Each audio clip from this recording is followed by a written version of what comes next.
अगर फाश फिल्मों की बात की जाए तो एक सर्वे के मुताबिक पाकिस्तान और इंडिया के लाखों लोग इन फाश फिल्मों को देखते हैं। क्या आपने कभी सोचा है कि ये फाश अदाकाराएं कैसे एक आम औरत से पॉर्न स्टार बनती हैं और इंटरव्यू के दौरान इनके साथ क्या क्या होता है और इन लड़कियों को कैसे सेक्स की ट्रेनिंग दी जाती है। इसके अलावा पॉर्न इंडस्ट्री की तारीख पर भी हम एक नज़र दौड़ाएंगे। अगर आप ये सब जानना चाहते हैं तो इस वीडियो को आखिर तक ज़रूर देखना। अगर इसकी तारीख की बात की जाए तो पॉर्न इंडस्ट्री का आगाज़ सुल्तान सलाहुद्दीन अयूबी के दौर से हुआ था। सलीबी बादशाहों ने मुसलमानों के लिए इसे हथियार इस्तेमाल किया। उसकी वजह यह है कि मुसलमानों में ईमान की ताकत थी, जिस वजह से सलीबियों को जंगों में शिकस्त का सामना करना पड़ता। फिर आखिरकार सलीबियों ने सलीबी फौज और मुस्लिम फौज का आपस में मवाजना किया। जब मवाजना किया गया तो वो इस नतीजे पर पहुंचे कि मुसलमान रातों को इबादत करते हैं और दिन में जंग लड़ते हैं, जबकि सलीबी सारी रात ऐश और इशरत और शराब नोशी की महफिलों में रंग रलियां मनाते हैं। उनकी इस सोच विचार की महफिल में उनके इंटेलिजेंस इदारे का भी एक ज़हीन और फतीन आदमी मौजूद था। उसने कहा कि जो लोग सेक्स के मामले में दिलचस्पी लेते हैं वो जिस्मानी और रूहानी तौर पर कमजोर होते हैं, जिनकी वजह से वो मैदान जंग में एक अच्छे सिपाही का किरदार नहीं निभा सकते। मजीद उसने ये कहा कि इस्लाम कबूल करने की वजह से ये लोग सेक्स से दूर दराज तक नाआशना होते हैं,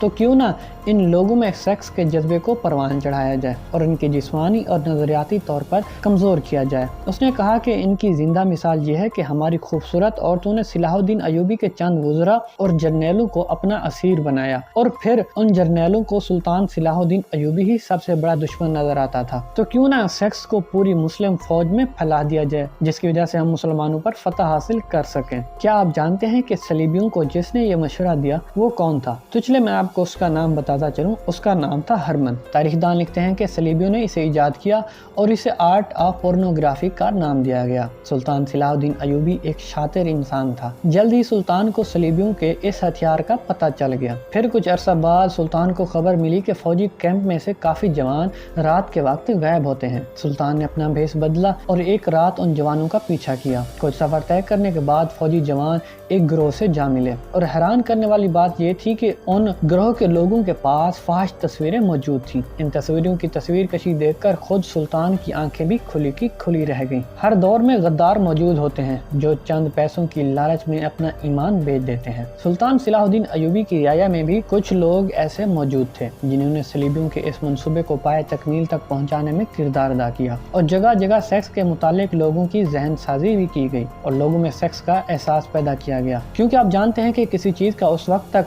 वजूद नहीं होता जब तक उसका एहसास ना हो। फिर सुल्तान ने सलीबियों की इस साजिश को संजीदा लिया और एक तारीखी तकरीर भी की, जिसमें सुल्तान ने कहा कि सलीबी हमारी ताकत से वाकिफ हो चुके हैं और वो अब हमारे सामने आने की जुर्रत भी नहीं करेंगे। सुल्तान ने कहा कि जंग सिर्फ मैदान में ही नहीं बल्कि लोगों के नजरियात से भी जीती जा सकती है, तो लिहाजा सलीबी हमें नजरियाती तौर पर कमजोर करना चाहते हैं, इसलिए हमारे किरदार पर उन्होंने हमला किया है। सुल्तान सलाहुद्दीन अयूबी ने इसको खत्म करने की भरपूर कोशिश की। बलाखिर बैतुल मुकद्दस को फतह करने के बाद सुल्तान सलाहुद्दीन अयूबी दुनिया से चल बसे। 18वीं सदी में साइंस ने तरक्की की। पहले तो लोग लकड़ी की मदद से जिनसी आज़ा बनाते थे, फिर लोग जोग दर जोग इन लकड़ी के आज़ा को देखने भी आते थे। बलाखिर 1816 का एक दिन तलू हुआ जब कैमरा इजाद किया गया, जो बाद में पोर्नोग्राफी का सबसे अहम आला साबित हुआ। इस टेक्नोलॉजी के आने के बाद फाश फिल्में लोगों तक पहुंचना शुरू हो गई। जैसे जैसे टेक्नोलॉजी तरक्की करती गई इन कैमरों में भी जिद्दत आती गई। पहले ब्लैक एंड व्हाइट तस्वीर और वीडियोस बनती थी, फिर कलर प्रिंट आया, फिर उसके बाद HD क्वालिटी में भी तस्वीर और वीडियो बनना शुरू हो गई। आज के दौर में ये फाश फिल्में 4K और 8K क्वालिटी में भी आती हैं। पहली पोर्न फिल्म 1895 में फ्रांस में शाये हुई, जो बहुत ही फायदेमंद साबित हुई। इस फिल्म में एक औरत जो कि बरहना हालत में थी मुख्तलिफ अदाएं पेश कर रही थी। ये 16 मिनट की वीडियो थी। इसके बाद सेक्स का एहसास लोगों में बढ़ना शुरू हो गया। 1920 तक फ्रांस के साथ दूसरे यूरोपीय ममालिक इस रंग में भी रंग चुके थे। 1970 की दहाई में बरसगीर में पोर्नोग्राफी को लाने की भरपूर कोशिश की गई। पाकिस्तान और इंडिया के अलावा बरसगीर के दूसरे ममालिक में भी फहाशी के अड्डे और सैलमा खोलने की इजाजत मांगी गई। लेकिन सलाम है बरसगीर के इन गयूर हुक्मरानों को जिन्होंने न सिर्फ इससे इनकार किया बल्कि इसे जुर्म भी करार दिया। इस इनकार की वजह से उन पोर्न इंडस्ट्री वालों को बहुत ज्यादा नुकसान हुआ, क्योंकि वो जो सोच कर आए थे वो काम तो उनका न हुआ। और इसके अलावा यूरोप में भी सेक्स वीडियोस देखने वाले लोगों की तादाद में रोज बरोज कमी होती जा रही थी। फिर इसके ऊपर पोर्न इंडस्ट्री वालों ने सोच विचार शुरू कर दी। आखिरकार वो इस नतीजे पर पहुंचे कि हर शख्स की अलग अलग पसंद होती है, इसलिए उन्होंने सेक्स की भी मुख्तलिफ इकसाम बना दी ताकि जो लोग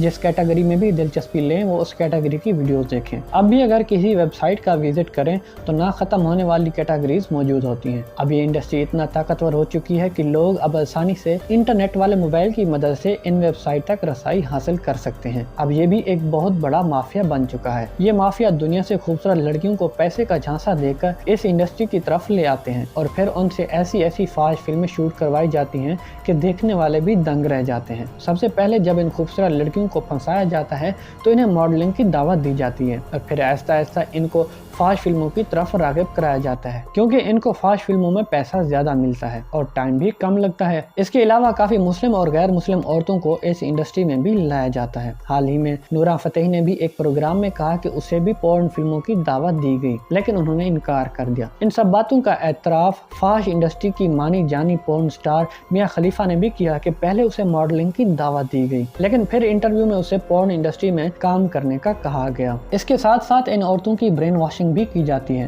ताकि वह फाश इंडस्ट्री की तरफ राग़िब हों। ये फाश इंडस्ट्री वाले महज चंद $1000 में कॉन्ट्रैक्ट करते हैं और खुद वो लाखों डॉलर कमाते हैं। मुसलमान होने के नाते ये इस्लाम में हराम है और अल्लाह से दुआ गो हूँ कि अल्लाह पाक सब मुसलमानों को इस फितने से बचाए। कमेंट सेक्शन में अपनी कीमती राय का इजहार जरूर कीजिएगा कि आपको हमारी ये वीडियो कैसी लगी। अगर आपको हमारी ये वीडियो अच्छी लगी तो हमारे इस चैनल को जरूर सब्सक्राइब कर दें और वीडियो को लाइक कर दें। आज के लिए इतना ही, मिलते हैं अगली वीडियो में।